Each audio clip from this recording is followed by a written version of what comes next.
23 अगस्त 2025 शनिवार को अखिल भारतीय किसान सभा तहसील कमेटी के संगठन को मजबूत करने को लेकर माकपा नेता भादरा पूर्व विधायक बलवान पूनिया के नेतृत्व में पीलीबंगा के अरोड़वंश धर्मशाला में एक सभा का आयोजन किया गया।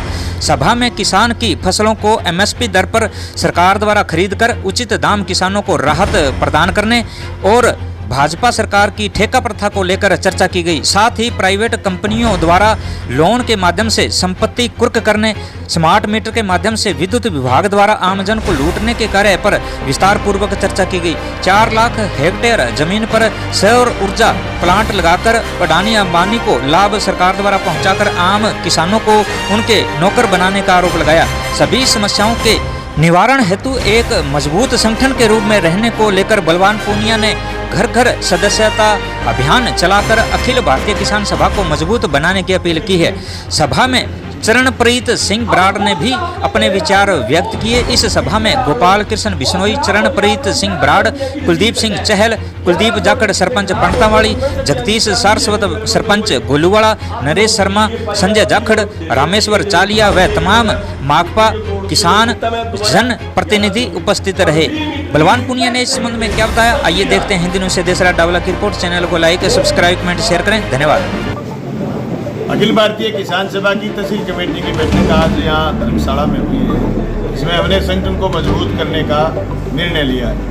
किसानों पर जिस तरीके से तेजी से संकट आ रहे हैं, सरकार की नीतियों से किसान भारी परेशान हो रहा है, उसका हल कोई है तो किसानों का संगठित संघर्ष है। उस संघर्ष को मजबूत करने के लिए गांव-गांव में इकाई बने, किसान संघर्षों में उतरे। खेती के साथ साथ किसानी के साथ साथ किसान को ये बात सोचने की जरूरत है कि सरकार किस पे टैक्स लगा रही है, किस पे टैक्स हटा रही है। मौजूदा हालात में जो कपास पर उन्होंने आयात शुल्क खत्म करा है, किस तरीके से विदेशी चीज़ें यहाँ आ सकती हैं। हम समझते हैं कि अमेरिका की टैरिफ का असर है, यहाँ अमेरिकन कॉटन आएगी, जिससे हिंदुस्तान का कॉटन बाजार, हिंदुस्तान की कॉटन पट्टी तबाह हो जाएगी। कॉटन पट्टी में बैठा हूँ मैं मौके पर, पीलीबंगा आए, आज दिन में हम विजयनगर थे, गंगानगर, हनुमानगढ़, ये कॉटन पट्टी है। सरकार ने इसको बर्बाद करने का फैसला कर लिया है। जिस तरीके से आयात शुल्क घटने से और हमारी कपास प्रभावित होगी तो निसंदेह कपास का किसान प्रभावित होगा। इसलिए सरकार से हम कहना चाहते हैं कि आप आयात घटाएं या बढ़ाएं, लेकिन यहाँ पर निर्धारित मूल्य पर एमएसपी पर खरीद सुनिश्चित करें ताकि किसान को बाजार के हवाले नहीं कर दिया जाए। क्योंकि पिछली बार हमने देखा था मूंग की क्या स्थिति थी। सरकार ने मूंग खरीद के लिए टोकन कटाए सिर्फ 24 घंटे और उसके बाद टोकन छोड़ करके सरकार भागी, खरीद से दूर भागी। इसी तरीके मूंगफली की हालत थी। पिछले दिनों आप सर्दियों में देख सकते हो मूंगफली के लिए लाइन नोखा की मंडी मैंने आपको देखा 10 किलोमीटर लंबी लाइनें ट्रैक्टर ट्राली में लगी।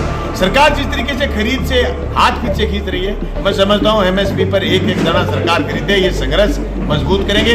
अखिल भारतीय किसान सभा की आज की पीलीबंगा की इकाई और हनुमानगढ़ की इकाई ये मिलकर के संघर्ष को मजबूत करेंगे। 29 तारीख को हमने तय करा है कि 29 तारीख को कलेक्टर को फसलों के एमएसपी पर खरीद के लिए ज्ञापन देंगे। किसान सभा का डेलीगेशन ज्ञापन देगा। 1 सितंबर से 20 सितंबर हमारा सदस्यता अभियान है। उसके बाद आंदोलन को तेज कर सरकार को एक एक दाना जो खेत में पैदा हुआ तुलवाने के लिए मजबूर करें। अब वो जब आपने घरेला आ गया वो आप लोग वो खराब हो गया। आप लोग 1100 रुपया की रसीद करता है, 1100 रुपये खराब हो गया। कोई 10 रुपया की ट्राली ले गई, कोई 8 लोग पी के पालिया दे दो पी के ट्राली लेके मगर मीटर जो तोड़ दियो तो कितना मैं दोबारा 1100 की और 20 मीटर की रसीद कितने की देगी 25,000 की। वो स्मार्ट मीटर अगर खराब हो गया, कोई तोड़ गया, कोई बैर काट गयो या अपने विआह टूटे कोई जागो करते हुए जो मीटर भले जाते सी, परदाले भले जाते सी, और मीटर फोड़ गया तो वो भाई जी 25,000 पे आए और अपनी बात रखे। जिस भी किसान को बात में कोई मेमोरेंडम देना है, कोई समस्या है, दिक्कत है, वो एक